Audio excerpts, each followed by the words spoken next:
Bob Day is going to be on the line. Are you there, Senator? Bonjour. Yes, I am. Ah, bonjour. Bonjour. Bonjour.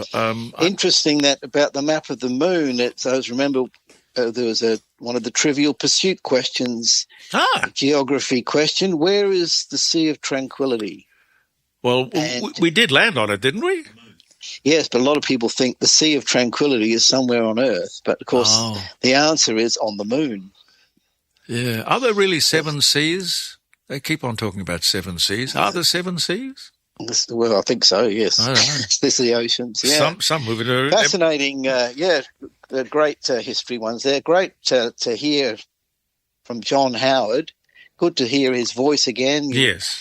Great to have him on board. In fact, I think you could write a book about the political lessons from the life of John Howard, Esquire, with quite a, ups and downs and light and shade, and we've all got John Howard stories, and I certainly have. Yes. Everything from his gun laws and work choices and his leadership of the Liberal Party, of the so-called broad church, and knowing when to retire.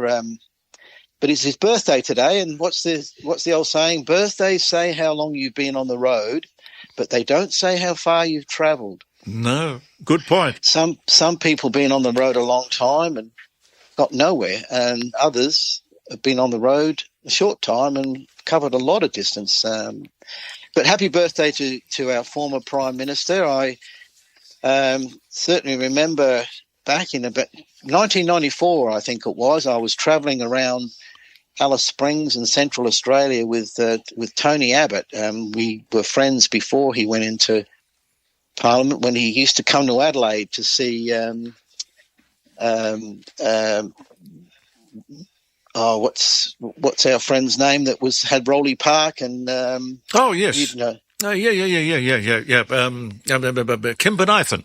Kim Bonython, Yep. Kim Bonython and Michael Kirby and others. We set up the Australians for Constitutional Monarchy. Oh yes, and yes. Tony would head over, and we'd have these get-togethers about how to combat this push for a republic and so on. Anyway, Tony and I were travelling around Alice Springs in 1994, and that's when Alexander Downer was leader of the opposition, leader of the Liberal Party, and Peter Costello was his deputy.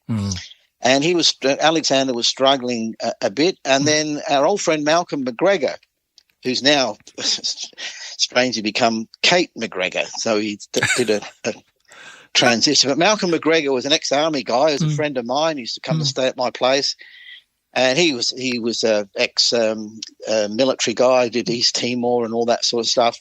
Anyway, he was also a very good journalist and writer, and he wrote this article in the Financial Review, and the headline was "Time for Johnny to Come Marching Home Again." Yes, was the title of the article, saying that John Howard should be recruited to come back into the Liberal Party, and only he can save the Liberal Party, said Malcolm McGregor at the time, and that was the start of it. And within a short period of time, Alexander had stepped aside, Peter Costello agreed to remain deputy, and John Howard took over. And, well, as they say, the rest is history, but there's a bit more to that story. That was the good part, and of course he led the Liberal Party to victory in 1996. But do you remember the Bulletin story? The Bulletin covers, when people used to buy the Bulletin, and it sold 1 million copies a week. Do you remember the... Yeah, Mr. 18%. In fact, David Penberthy talks about it this morning in the Advertiser, about that great front page, Mr. 18%, why does this man bother? Yeah. But in fact, I often say that to David Spears. Look, don't worry about, low polling results and all that sort of stuff. Opposition leaders don't often win elections. It's governments that lose them. So I know. Don't worry about things like that. But don't keep running off to Scotland to attend distant weddings. Not a good look. It's not a good look. Why would you arm your political enemies with ammunition like that? give them, yeah. Anyway, John Howard came to Adelaide and he came for a few functions, and we saw him there. In fact, I'd parked in the car park, the new car park in Franklin Street, and I was in a bit of a hurry, and I pulled into this new multi-storey car park opposite the bus station, and there was a sign, an A-frame saying "Car park full," and there was a guy, big guy, sitting on a stool, just kind of obviously a caretaker or something like that. And I pulled in, and I said, I wound my window down, and I said, "Oh, it's full, no room." And he called out, "Are you disabled?" And I said, "I'm with the Liberal Party." And he said, that's close enough. He said, "That's close enough. Park over there." I love it. So I parked over there, and then raced into the Hilton, and John Howard was there, and he had a bit of a chat, and I sat next to him at the dinner, and he said, "Don't worry, it's all organised. I've made an arrangement with Peter Costello, and after a couple of terms, I'm going to step aside, and he'll take over. So don't worry, it's all fine and dandy." But it must be harder than one would think, because Bob Hawke had the same problem with what's his name? Paul Keating. Keating, yeah. It must be hard to give up the big chair. Look, like you say, you mentioned Joe Biden. It's the same. They get Araldite pants. They don't. They stick to the chair and they won't go. Look, this is not a new phenomenon. You were talking to Ian Plimer about whether he believed in God and the Bible and so on. There's a great story of King Hezekiah in the Old Testament. You might remember this from Sunday school. And he was a wonderful, wonderful king. Hezekiah was wonderful. Another lesson, political lesson here. Anyway, he was such a good king. Anyway, the prophet, not Isaiah, Elijah went to see him and said, "You've been a wonderful king. I've got a message from God. Your time's up. It's time for you, to go. You're going to die soon." A biblical tap on the shoulder. Yes. And he said, "Oh, look, please, no, I don't want to go." Yeah. And Elijah said, "But, your time's up. You've done a good job. It's wonderful. Well done, good and faithful servant. It's time for you to go." And he said, "Well, look, please, look, because I've done such a good job and I've been such a good king, I think I deserve another 15 years in the job." You sound like Mr. Putin. Yeah, well, and he said, and Elijah says, "Well, that's not how it works, but anyway," and he pleaded with him. So God gave him another 15 years. And during that 15 years, he had another son called Manasseh. And he was the wickedest, worst, awful king, so much so that he caused the downfall of the country, and they ended up getting overrun and captive off to Babylon. So, well, some mothers do have them. When the time's up, when it's time to go, accept your fate, accept that that's time now. But look, John Howard, it's clearly difficult to do, though. Of course it is. And his, I think keeping the Liberal Party together, that left and right wing, the moderates and the conservatives, he did that broad church job as leader very, very well, a bit like Bob Hawke did. He was able to keep it. The work choices thing wasn't a particularly good one. I remember pleading with him not to introduce work choices, but just leave it alone and let people just opt out of the system if they wanted to. But there were ministers in there that were absolutely insistent on doing it. They were going to bring in these radical changes no matter what. And this was the right wing kind of thing, was it? Yeah. And look, no names, just initials. Kevin Andrews. Yeah. And Andrew, no names, just initials. Kevin Andrews, Andrew Robb, and some of these. Anyway, they brought in. It was an absolute disaster, and it cost them the election.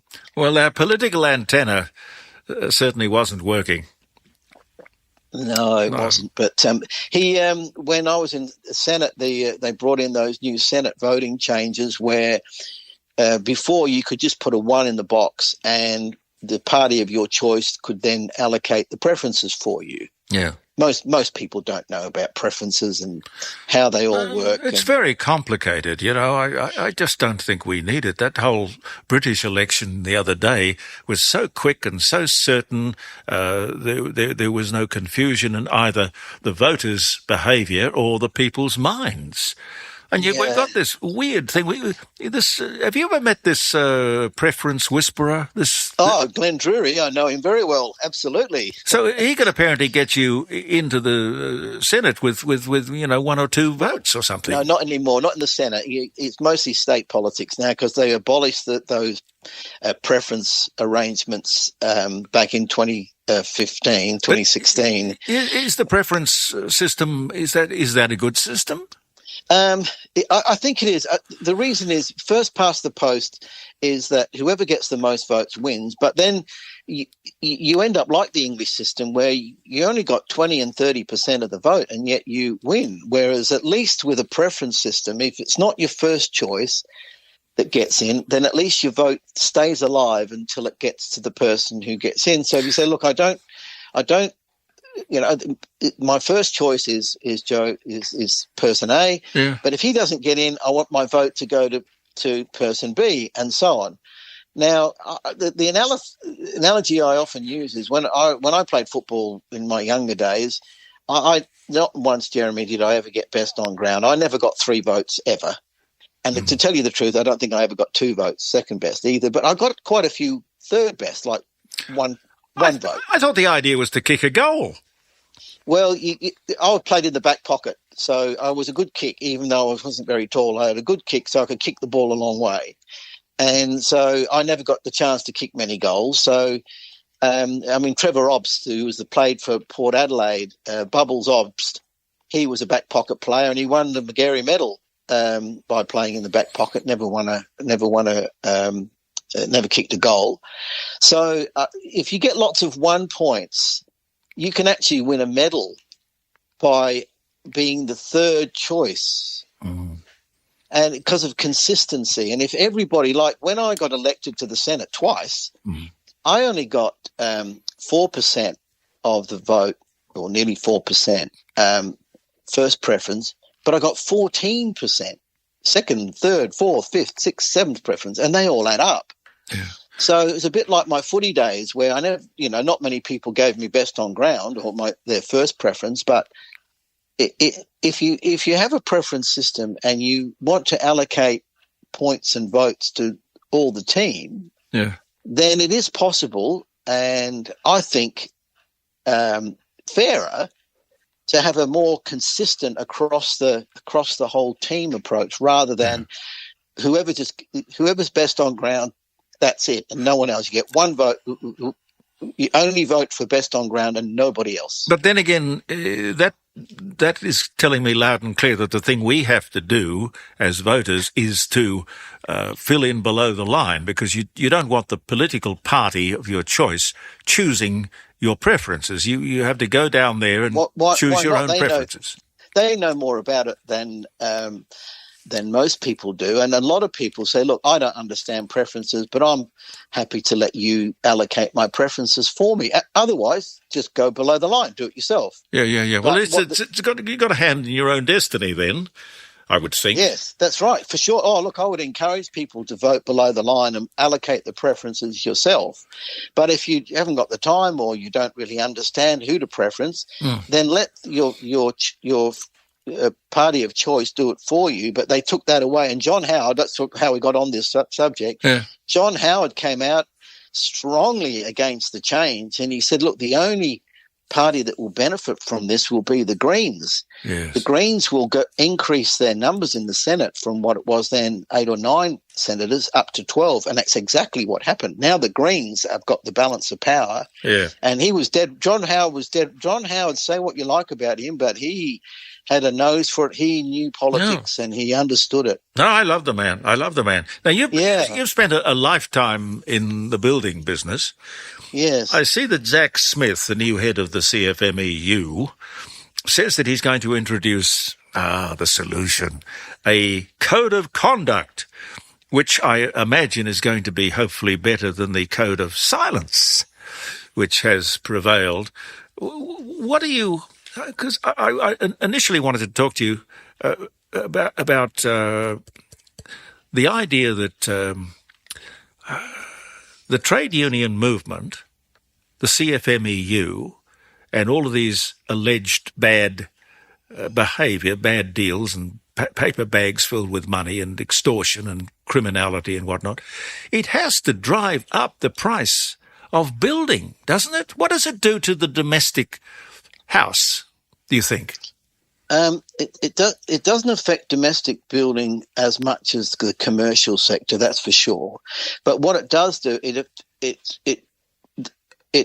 takes increases the price of labour. So if the commercial sector, which is rampant, virtually totally controlled by the unions, and they're able to extract all manner of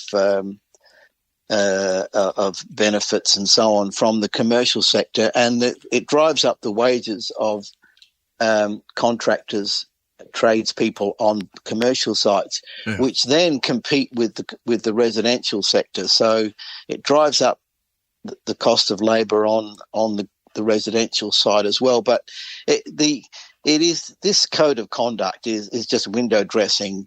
The unions control the Labour Party. Yes, of course. They own it. Yeah.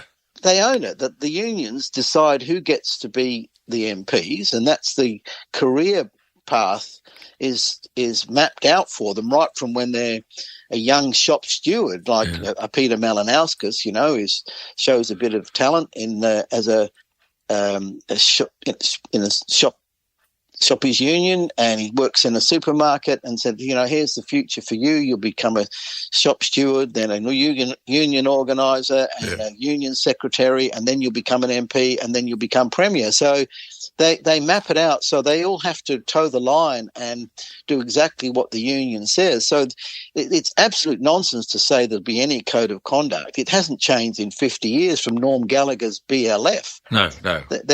Once you get a privileged position supported and trenched by law, which is what the unions are. Yes. So the unions have a special privileged position, and it's enacted in legislation.